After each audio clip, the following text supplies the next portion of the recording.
Ex-mom siya dito. Oo. Si Jody. Oo. Direct, paano sila piniga? Meron silang mga immersion. So parang they talk with the girls, yung mga totoong entertainers doon.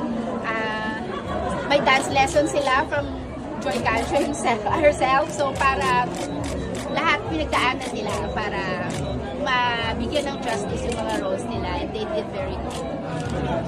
Jules, kamusta ang pagiging dancer dito? Isa siyang role na hindi ko inakala na mangyayari pa sa life ko. Parang feeling ko kasi after being in the business for so long, na nagawa mo na lahat, pero hindi pa pala, marami pa palang pwedeng i-explore. Correct. Sanya, kumusta? Ibang Sanya ka rin dito. Yes. Actually, ang pinaka-challenging siguro dito, yung naghapon kami, Nihongo talaga kami. Kasi ang ginawa namin noong umpisa, meron kami script na originally dapat yun yung magiging lines namin pagdating namin ng Nagoya.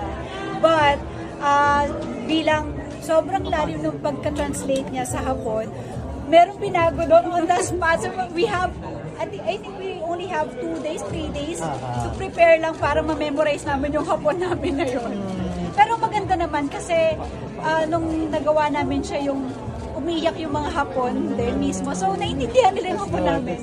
Yun yung masarap sa feeling, yung nagawa namin ng maayos yung bawat trabaho namin siguro. Saka, tiwala ni Direk. Jane, alam namin magaling ka ng sumayaw. Wow! Pero iba ka rito. Wow! May moves ba yan? Hindi, alam mo, iba-iba kami dito. Lahat ng character namin talagang magre-represent ng mga nakilala namin doon, yung mga nakasama namin doon sa mga ulisi din nila.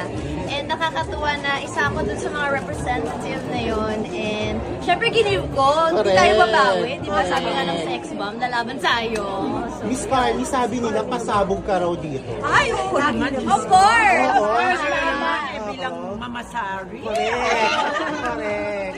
Yes, I'm excited also to see the movie.